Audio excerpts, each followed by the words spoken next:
André! Estamos iniciando o passeio aqui no Sonho do Pantanal. Ô, seu Tito! Ô, seu Tito! Como é que tá?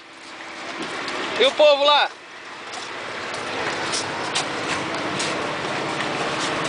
Aqui, rapaz.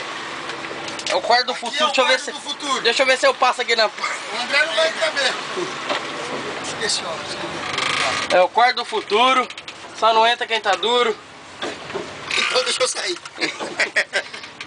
Rapaz, tem uma lanterna ali. Tem quantos aí? Ai! Dá choque.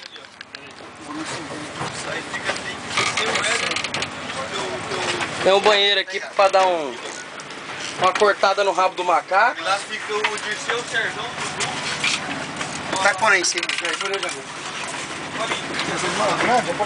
Nossa, aqui. É do André. Qual que é a sua, André? Essa. E essa de quem? Isso aí.